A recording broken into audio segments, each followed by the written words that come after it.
আসসালামু আলাইকুম। ৯ মাসের মধ্যেই মাস্টার মাইন্ড থেকে বোতলে পরিণত হওয়া। হ্যাঁ, কার সম্পর্কে বলছি নিশ্চয়ই বুঝতে পারছেন। রাজনীতির পথটা কিন্তু কখনোই মসৃণ নয়, সকলের ক্ষেত্রেই। আপনি যেমন সম্মান পাবেন, তেমনি অপদস্থও হবেন, এটাই স্বাভাবিক। এবং রাজনীতির মাঠ কিন্তু কখনোই মসৃণ নয়, এটা কণ্টকাকীর্ণ একটি রাস্তা। এই রাস্তার মধ্যে যদি আপনি কোনো চালে ভুল করেন, তাহলে রাস্তা তো অত্যন্ত পিচ্ছিল। চালে ভুল করলে আপনি কিন্তু খাদে পড়ে যেতে বাধ্য। আর যদি আপনার চাল ঠিক থাকে, তাহলে আপনি সম্মানিত হবেন, সম্মানিত বোধ করবেন। হ্যাঁ, মাহফুজ আলমের কথাই বলছি। আপনি মাস্টার মাইন্ড ছিলেন, জুলাই আন্দোলনের মাস্টার মাইন্ড। সেক্ষেত্রে আপনি উপদেষ্টা হয়েছেন। প্রথমে আপনাকে দপ্তরবিহীন উপদেষ্টা করা হয়েছে, পরবর্তীতে আপনি এখন দপ্তর পেয়েছেন। এবং সম্প্রতি জগন্নাথ বিশ্ববিদ্যালয়ের আন্দোলনের সময় আপনার মাথায় একটি বোতল লেগেছে। সেক্ষেত্রে আপনি যে আচরণটা দেখিয়েছেন, এই আচরণটা আসলে মোটেও আপনার পক্ষে এটা সমীচীন হয়নি। আপনার সামনে তো উস্তাদরা ছিলেন, আপনার শিক্ষকরা ছিলেন, সম্মানিত শিক্ষকরা ছিলেন, তাদেরকে সম্মান দেখানো প্রয়োজন ছিল, কিন্তু আপনি দেখাতে পারেননি। আপনি সেখানেই হাসি মুখে, বোতল যখন আপনার মাথায় লেগেছে, এটা তো আপনার স্যারের মাথায়ও লাগতে পারত।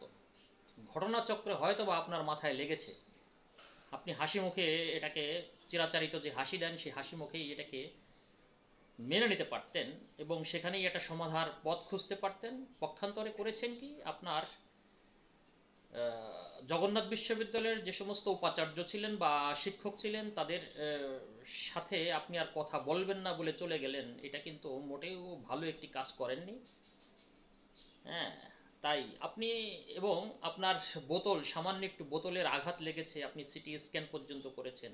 হাস্যরসের সৃষ্টি হয়েছে। এবং সিটি স্ক্যানের মধ্যে অনেকেই দেখছে মাথার ভিতর বিশাল এক বোতল। এটা একটা হাস্যরস ছাড়া আর কিছু নয়, প্রয়োজনই ছিল না। কিছুদিন আগেও তো আপনি ক্যান্টিনের ডাল ভাত আলু ভর্তা খেয়েছেন। যারা জাতীয় বিশ্ববিদ্যালয় বা সরকারি বিশ্ববিদ্যালয়ে লেখাপড়া করে, এরা অধিকাংশই ভালো ফ্যামিলি থেকে বা সচ্ছল ফ্যামিলি থেকে এসেছেন এমনটি কিন্তু নয়। অনেকেই দরিদ্র ফ্যামিলির ছেলে, আপনিও তেমনটি মনে হয়েছে, এর বাইরে কিছু নয়। এই ছাত্ররাই আপনাকে কিন্তু জুলাই আন্দোলনের মাস্টার মাইন্ড পর্যন্ত পৌঁছে দিয়েছে এবং আপনাকে সম্মানিত করেছে। পক্ষান্তরে এই ছাত্ররাই কিন্তু আপনাকে বোতলে পরিণত করে ছেড়েছে। তো এই জন্যই বলছি, রাজনীতির মাঠটা অত্যন্ত কঠিন একটি মাঠ। এখানে মসৃণ কোনো কিছুই নয়, সব কিছুই নিজের ব্যবহার, আচার আচরণ, চাল চলন দিয়ে সব কিছুইকে ম্যানেজ করতে হবে। চালে ভুল করা যাবে না। তাই জনাব মাহফুজ আলম, আপনি যেটা করেছেন, আপনাকে সম্মানিত করা হয়েছিল, আপনি কিন্তু আবার তাই ছাত্রদের মাধ্যমে অপমানিত হয়েছেন। সামনের পথগুলো যা হবার হয়েছে, সামনের পথগুলো যেন আপনার সুন্দর পথ চলা হয়, আপনার জন্য দোয়া করছি।